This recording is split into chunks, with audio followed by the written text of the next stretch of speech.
Greetings, everyone. Greetings. Welcome, welcome, welcome. So I know we were supposed to start at 7:15 live, but I had to get ready for the snow that we're getting ready to have here in Maryland tonight. This meeting is very focused. This is one of those meetings where I kind of had to go in my bag and do some research because a lot of folks needed some answers and they deserve some answers because there is a lot going on, especially as it pertains to Texas. First, I want to say hello to everyone and across the country, across the world. I know that there are a lot of people in Texas. I first want to send my love and my support and, my feelings to the people in Texas going through such a difficult time. Hey, Ebony. How you doing, Natasha? Because it's a lot. Thank you, Melly. You think I look great? Thank you. I'm working on it. I'm work in progress. London tuning in. Hi, Andre from London. How are you? So, Andre from London, I got to give you the tea as to what's going on in America. It looks like a lot of people already logged on. Absolutely, Random. I love you too. Shout out to my dear friend Random who lives in Texas. I actually have a few folks from Baltimore who live in Texas, Random being one of them, and my other colleague Dominic, who are in Texas, I believe in Austin. You guys are in Austin or like Dallas, Houston, right? But either way, you're all affected by this bullshit. So, we got enough folks in. I went in. So, if you've been hiding under a rock, I know you've been on social media. I know you've seen it all over the news. The fuckery that is Texas or Texas electrical grid. Basically, people have been in the dark. Their power have been out for days at this point. They are in single-digit temperatures in some case, low teens in some case, horrible conditions. And the thing is, there's several issues at play here. First off, a lot of the homes and buildings in that region are not designed or constructed in a way that a building in, let's say, the Midwest, upper Midwest, or Northeast United States is constructed. Our homes in these regions are constructed to withstand cold temperatures. They're more insulated. They're built to hold heat because of the cold temperatures in the winter. A lot of these structures in the South, specifically in Texas, where they're having this issue, are not really built to withstand that. So you have a lot of issues going on, whereas though people are just basically freezing. I believe at my last check, there have been about 24 deaths just from exposure. It sounds like some day after tomorrow type shit, if I'm being honest. Like some of the pictures I'm seeing, I know you guys have seen the picture of the apartment building where the pipes have burst and the water froze on top of the ceiling fan, which is just like ridiculous. I saw one photo of a frozen possum stuck on a gate, which is crazy to me. So there's definitely some issues where, it's just dire at this point. Now, there have been some silver linings. Before I get into the history, you have rapper Trader Truth. Shout out to Trader Truth. And the reason why I'm bringing this up is because oftentimes, people say, well, what are these entertainers doing for the community? What are these rappers doing for the community? And Trader Truth isn't even like a huge star, if I'm being honest. But him and his organization, they actually went to local restaurants and they have been buying out the food from those restaurants and actually delivering it to citizens in Houston. So shout out to Trader Truth. in that regard, I think that that's amazing. I love to see a community come together, especially our stars, entertainers, who help out with that. Now, before we get into the mess of the mayor in Colorado City, Tim Boyd, I want to give you a little history, bitch. So this is where you need to tune in, pull out your notes, bitch, because I did a whole fucking research paper about Texas and their fucked up ass electrical system. So here's the gotcha. So in the United States, in the lower 48 states, there are essentially 3 electrical grids, right, for the whole country. 3 big ones. You have the Eastern Interconnection, the Western Interconnection, and then Texas all by itself, right? So Texas is its own grid. The reason why Texas is its own grid is because Texas, by being its own grid and not servicing electric outside of the state lines, they avoid being federally regulated, okay? Follow me on this. So I'm going to give you some background. The Texas grid is called ERCOT, which is also the name of the people that oversees the Texas grid, which is the Electric Reliability Council of Texas, okay? This is ERCOT. The separation of the Texas grid from the rest of the country has its origins in the evolution of electric utilities early last century. In the decades after Thomas Edison, yes, bitch, I went in the decades after Thomas Edison turned on the country's first power plant in Manhattan in 1882, small generating plants sprouted across Texas, bringing electrical light to the cities. Later, particularly during the First World War, the utilities started to link themselves together. These ties and the accompanying transmission network grew further during the Second World War, when several Texas utilities joined together to form the Texas Interconnected System, which allowed them to link to the big dams along Texas rivers and also send electric connectivity support to ramped up factories, okay? So follow me with that. So after Thomas Edison did his thing in 1882, all of the utilities started linking up. In Texas, they started linking up together.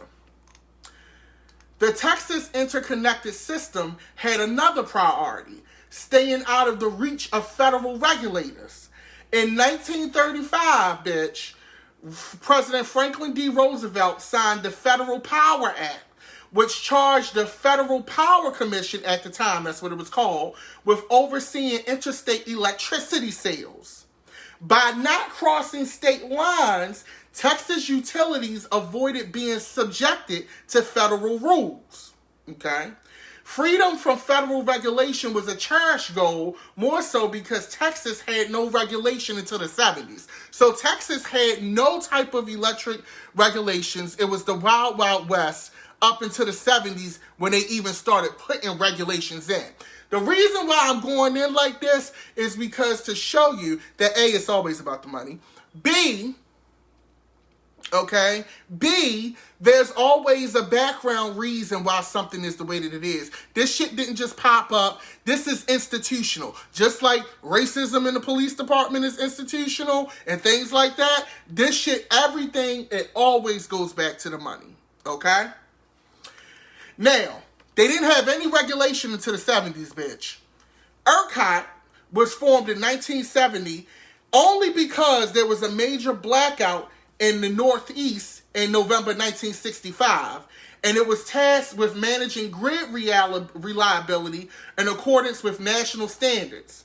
The agency assumed additional responsibilities following electric deregulation in Texas, which that took place around 2002. They passed this bill that basically electric supply would be deregulated and you could basically get it or do whatever the fuck you want at that point.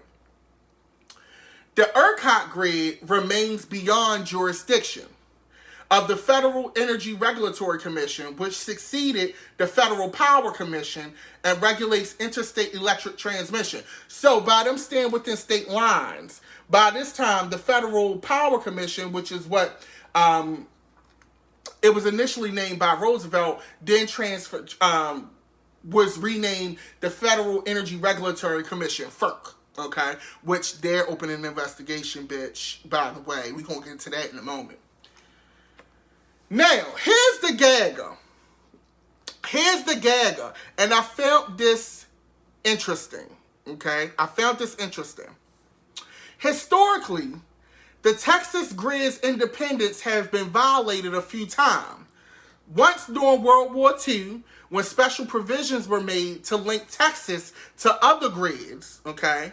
Another incident happened in 1976 after a Texas utility, for reasons relating to regulatory needs, deliberately flipped the switch and sent power to Oklahoma for a few hours. That event was known as the Midnight Connection, and there was like a whole bunch of legal shit that went around that, okay? Today, ERCOT, even today, is not completely isolated from other grids. And it was evident when the state imported some power from Mexico during the rolling blackouts of 2011. So Texas had blackouts and shit, bitch, back in 11. They couldn't get enough electricity, so they had to import power from Mexico. Okay? Now, my thing is this.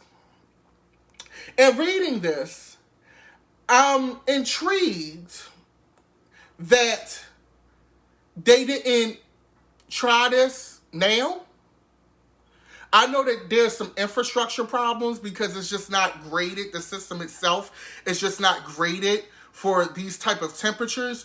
But if you're conserving energy, okay, I don't understand why they couldn't hit up, Mexico like they did in 2011 and basically say, look, bitch, we dying. But then again, I know why you can't reach Mexico like you did in 2011, because Texas is along the Mexican border from what I understand, and with all of the shit that you've been giving Mexican people for coming into this country, detaining their children, saying that the Mexican government is going to pay for your wall and shit, I wonder why you can't get energy assistance from Mexico.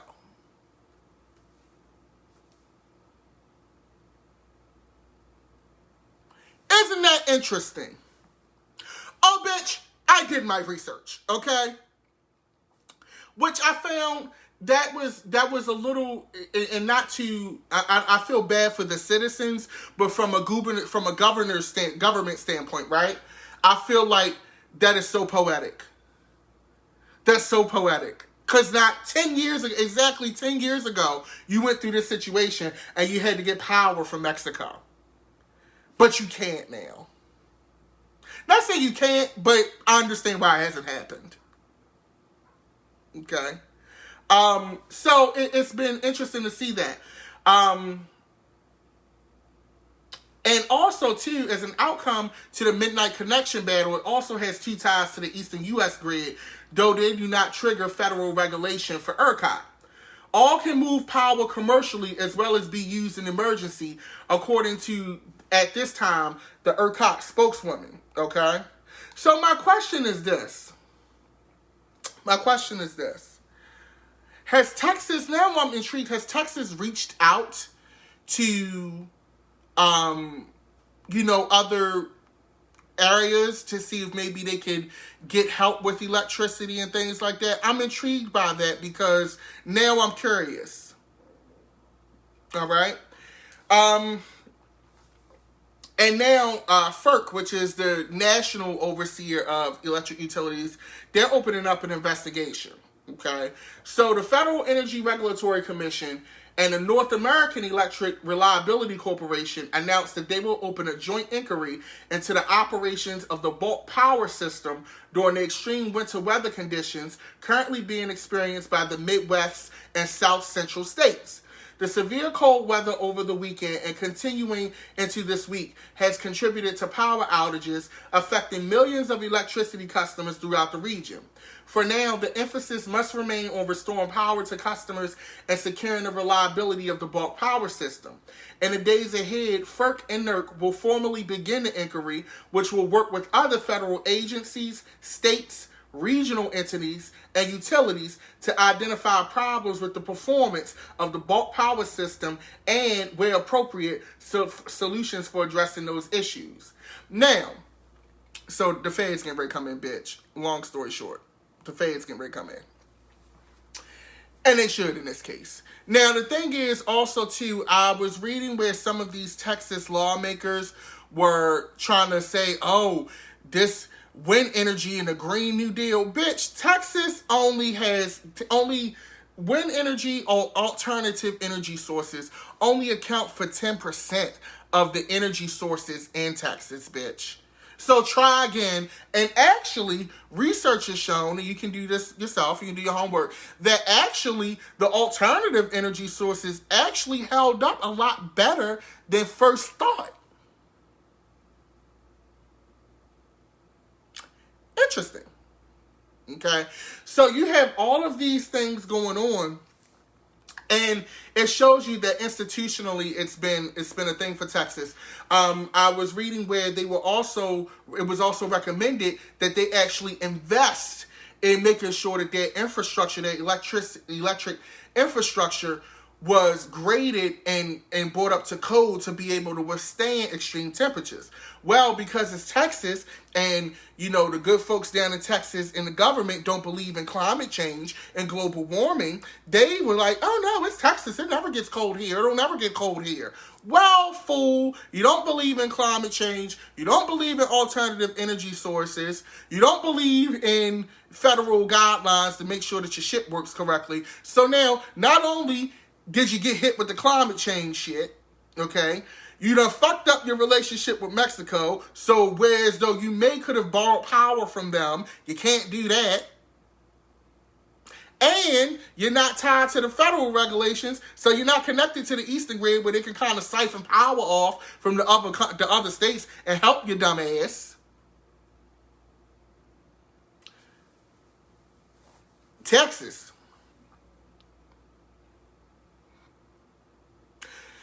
Ted Cruz, had so much to say about California during their blackout and their weather issues and their electric issues. Bitch, looking stupid now. You gagging. And as a result, you have people that have been without power for days. And I live in the Northeast. Well, Northeast, just at the top of the Mason-Dixon line. And I couldn't imagine that, and I'm reading some of these stories, and it's just so, crazy to me, to see how it's been going on. So, I'm going to read a piece of the story. This is from the Houston Chronicle. Another thing, too, that I always do, just so you know, whenever I do research that's very region-based like this, I never really look to national news. I always use local news outlets because a lot of time the local news outlets have a lot more information. National news does have information, but it's very high level. I want to get into the nitty-gritty. So, here's one incident, bitch. So, after below freezing temperatures knocked out power to their Houston apartment, J.L. Sanchez and Randy Castillo began to feel like they were living at the end of the world. With no heat and no working stove, the couple and their 11-year-old daughter hunkered down in a makeshift bedroom fort made from nearly a dozen blankets and did their best to heat cans of soup over an outdoor grill in the snow. One neighbor lit a trash fire. Another used a car to ram open the electronic gates that typically control who can enter and exit the complex. 8 hours into Houston not having power, and we're already having an apocalypse here, Castillo shortly joked before midnight. By then, the outage at the couple's home had lasted close to 24 hours, and the temperatures outdoor had plummeted to 18 degrees. Inside wasn't much warmer. Castillo guessed, since he and his family could see their breath, and it would only get colder before morning came. So I read that piece. Because I wanted to get a feel. I wanted you to get a feel for what it's like. And I didn't even, when I read this, I'm not going to read that full story from the Chronicle, but when I read that piece, you forget about things like people who live in these communities with security codes and access gates that require electric. People on medical devices that require electric, oxygen, things like that. You forget about that. Bursting pipes. When it gets below freezing temperatures like that, the water that's in those pipes freeze. And the water expands and it causes it to burst. In some cases, if it gets too cold outside, and we saw this happen in Chicago about a year or two ago, where the pipes, it was so cold, the pipes froze and it was cracking the concrete because the pipes were expanding underneath of the ground. Okay? So it's a heavy situation. And the elected officials in Texas, and I want to say this, because I believe it's in poor taste to be like, oh, Texas, this is what you get. This is who you voted for. Because this is a humanitarian crisis to me. This is a human crisis. So whether you voted for who you voted for or not, as a human being, I do sympathize with you. Okay? And I mean that from the bottom of my heart. I sympathize with you. So I don't want to see anybody in these conditions. But at some point, you have to ask yourself, living in this situation, you have to reassess who you have sitting in those seats, who you're voting for, who you're putting in office. Because right now, I'm going to read this statement.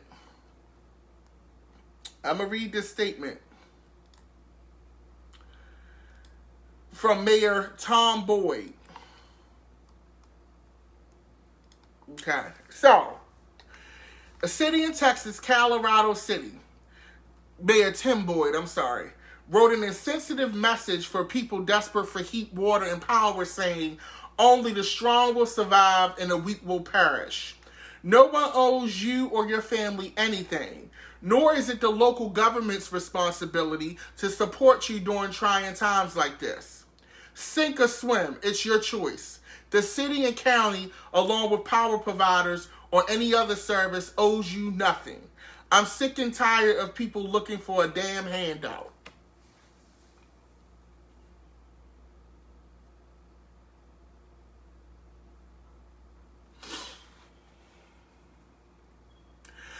I honestly think that the governments have forgotten who pays them.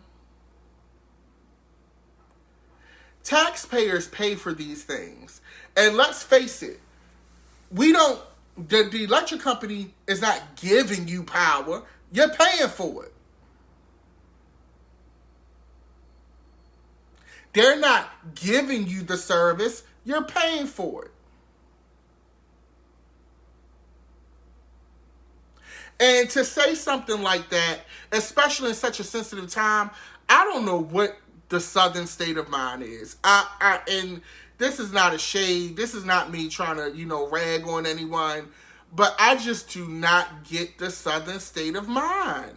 I'm all about working hard and shit, but really, bitch, your state looks like the day after tomorrow, bitch, and you say something like that? Now, he did resign. He had no choice. He had no choice but to resign. Because I ain't gonna lie to you. If he didn't resign, a bitch like me, I'd have showed up at his house. Fuck it. Who gonna catch me, bitch? The power out. And I just am floored at the level of insensitivity. I was reading one Texas official was saying that Texans need to stick this out because we like our independence and we don't want the government getting involved in our infrastructure. Yeah, because you're price gouging people. What kind of company tells a customer at the time that they need the services the most to find another electric provider because your bill about to be high as shit? Who the fuck says that? What kind of customer service is that? And you know what? If this is some conspiracy, I was reading some shit where they got weather manipulation machines and all that stuff.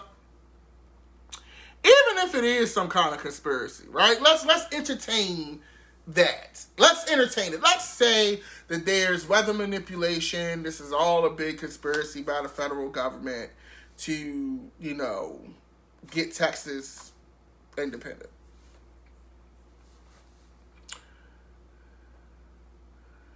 You would think you would handle it better if you knew that was the case. I just can't. I just can't. And I just can't. And I will not. I will not. Long story short, for my folks in Texas, I know we got a lot of Lone Star State Cabinet members. My heart is with you. My prayers are with you. I know it can't do much for you sitting in the dark. And if you're watching this cabinet meeting and your phone on 20%, bitch, kudos to you. But turn your fucking phone off. Turn your phone off. I don't need you here. Turn your phone off. Okay? But I do hope that the situation gets better. If you know of any agencies that we can direct the cabinet to, or where you're actually going to get help or assistance, or people that we should contact to help with assistance for folks, please, inbox me or leave a message on the video. I do look through the comments. But yeah, that's Texas, bitch. So take that however you want it, but that's the history of the Texas electrical system. That's where it's going. It's been like that for a while. Mother Nature, climate change, and not being prepared finally caught up to the government officials in Texas. Now, in other news, Rush Limbaugh died. And that's pretty much it on that. Rush Limbaugh died. So, in Ohio, there's this instance, this situation that happened. I want to preface this because I am a product of, I was a latchkey kid. So I was definitely a kid who came home from school. My mother was still at work. Me and my little brother stayed in the house. We didn't answer the door, and we waited for my mom to get home. For most of us, a lot of us, especially of years past, this was kind of standard. So I want to read you the story about Shaina Bell. All right? A young mother in Ohio has been arrested after leaving her children alone to complete a shift at work, and people across the internet have come together to provide support.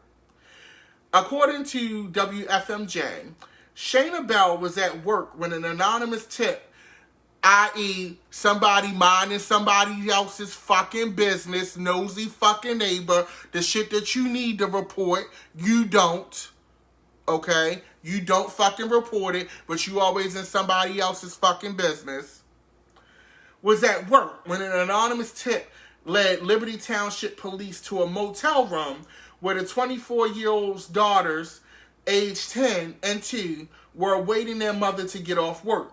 She informed law enforcement that she typically has someone check on the girls every hour while she works at a local pizza restaurant. Bell was arrested and has pleaded not guilty to child endangering.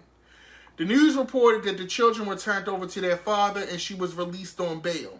The next hearing is due for April.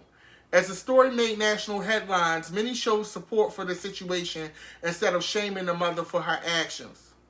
Arizona Representative Ruben Gallego shared the story on Twitter and called out the impossible standards in place for mothers who hope to provide for their children without judgment from the outside. Women are damned if they do or damned if they don't, Gallego tweeted. Stay at home with your kids and receive government assistance and you are a leech. Go to work for poverty wages and can't get consistent sitters and go to jail. This story annoyed me. Now, as of press time right now, she's raised a GoFundMe. She was just asking for $5,000 to get stable housing and get set up. She's at almost $100,000 now. Celebrities have contributed, and all of that. And here's my thing. It's several things that I want to look into here. She has a 10-year-old and a 2-year-old. She's 24 years old. That means she had her first child when she was 14. And I'm not judging, but I'm saying that to say that shit has probably been really difficult for this woman. And my thing is this. The children were released in the custody of the father. Okay? Dad, why couldn't you watch the kids while she was at work? That's my question. And the thing that annoyed me about this is you always read these stories about women who leave their children in cars to go to the club or leave their children to go get their hair done and their nails done. This lady did not leave her child in a hot car. She didn't leave her child outside. Okay? She did get a motel room, which she was probably paying out the ass. So realistically, if she's working at a pizza restaurant in the COVID era, where you can't really do dine-in in a lot of places. Let's break this shit the fuck down. Where you can't do dine-in, which means you probably not getting tips like that. Okay? You probably, the money that you're probably making, and I'm going to be real with you, not to say that I've been in every situation, but I am a child whose parents had to live in a hotel for a period of time. So I know how that fucking works, okay? You working so damn much, most of your money is going to the weekly cost to live in a hotel because the prices are not that of an apartment. It's high as hell. Even a cheap bullshit hole-in-the-wall hotel gonna cost you.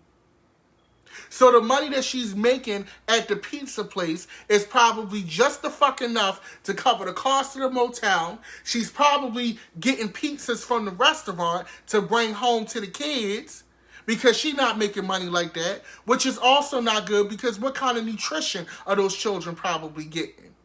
You got a 10-year-old and a 2-year-old surviving off of fucking pizza. A bunch of goddamn carbs and shit. And I'm speculating this is not fact, but let's put it together. And sodas probably.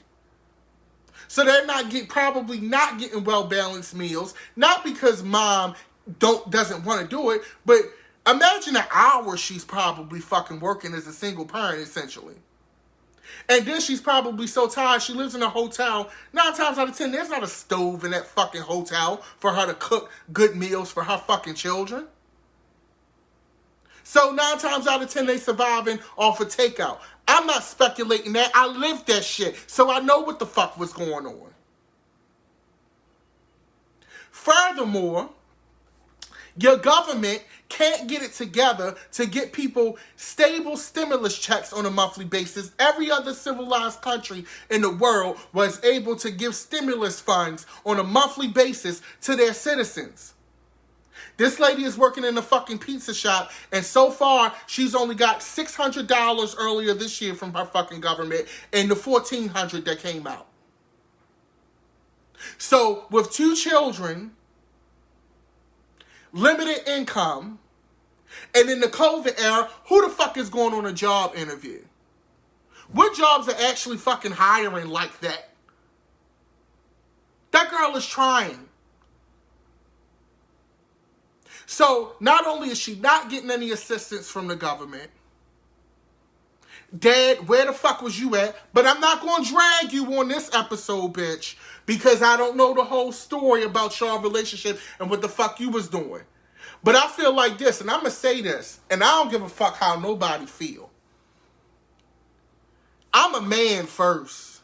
And I'm going to tell you this, as a man, you should be fucking embarrassed that your baby mother and your 2 children is living in a fucking hotel and she's supporting them off of a fucking pizza check.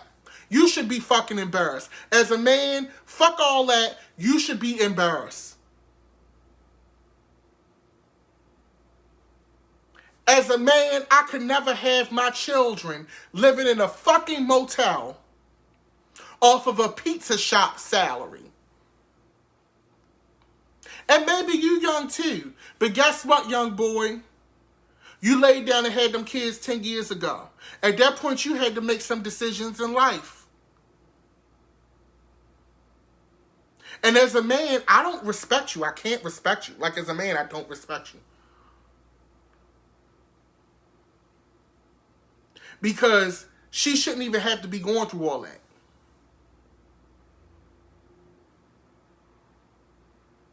That's the bottom line and flat out.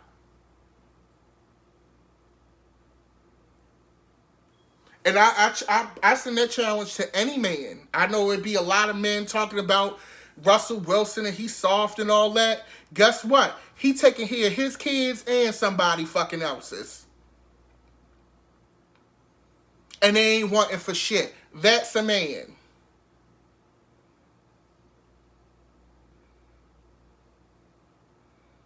So I'm hoping, and let's, before we get into that, let's also talk about the failure of the system. Because I don't know the whole story. But as if I'm a social worker and I see mom is at work, we found her at work. Okay? As a social worker, why didn't we say, Mom, we're going to get you some daycare vouchers. We're going to get you some child care and get this result. We're going to help you with child care. But at this time, you cannot leave the children by themselves. Now, while we work on getting you child care, see, this is, I would love to run for office, but I just don't, I got skeletons, y'all. But if I'm a social worker and I'm social services, this is how you need to handle this. Mom, we're going to get you into some child care. Okay? Now, you have to find, is there anyone that the children can stay with while we find suitable child care for you? Before we arrest you, before we give you a record, before we try to put your kids in the system, is there anybody that they can stay with while we work on a voucher for you in stable housing?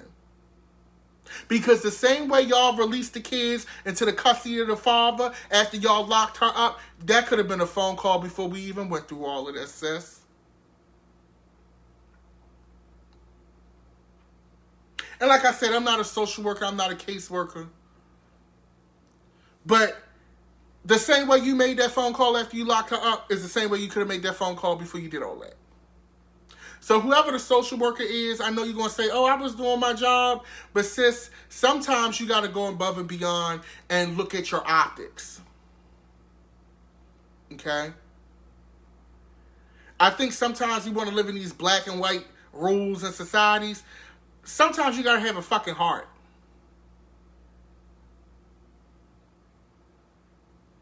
And you may say, oh, well, I ain't risking my job for this. Y'all got a tip. Y'all got a tip. And my thing is, from a police standpoint, I get it. But police are so funny. Because police love to pick when they're going to actually follow the rules. We watch them break rules on national TV and get acquitted for it every goddamn day. We watched it happen all last year and the year before that and the year before that and the year before that on social media and on camera.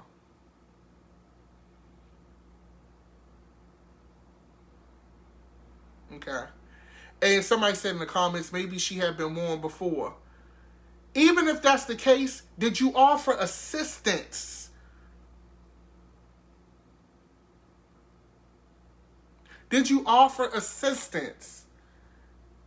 We've got to, as a society, learn to work with people and help build people up.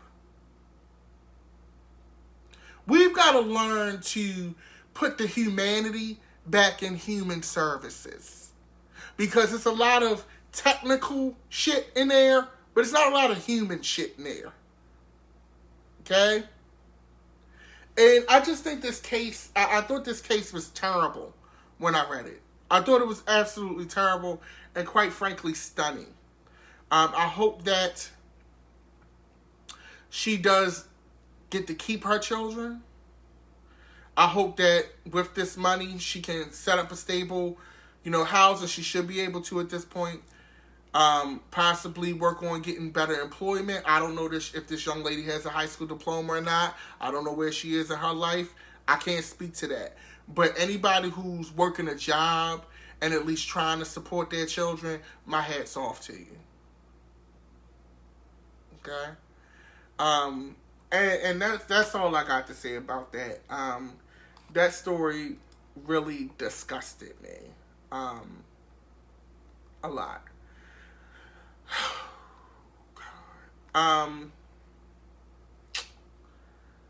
I just feel like as a country, we've got to get better. We've got to get better as citizens. We've got to get better to each other. I feel like I live in like Cold War era Russia to a certain degree. I know it's not that bad, but there's some of the shit that's going on, like from the Capitol storming to this shit in Texas. This is all like shit that you watched on TV that happened in other countries. This shit didn't happen in the U.S. of motherfucking A. Okay?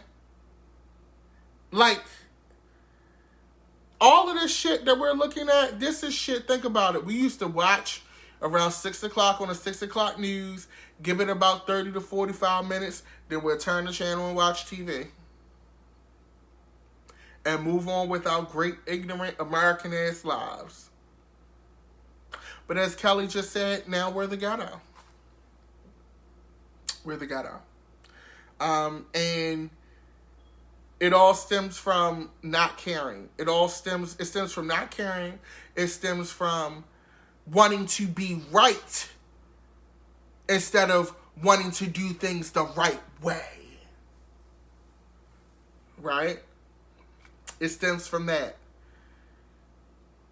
The reason why the elected officials in Texas are handling shit the way that they did, these are the same people. The thing is, with the Texas situation, nobody in Texas should be surprised that they're going through this.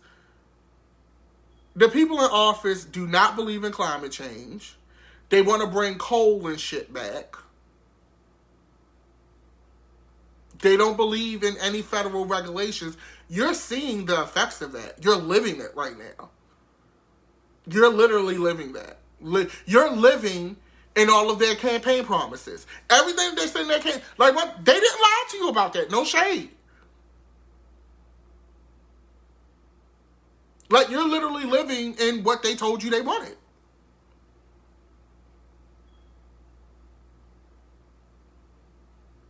But it hit different when you feel the effects of it and it's not to your benefit.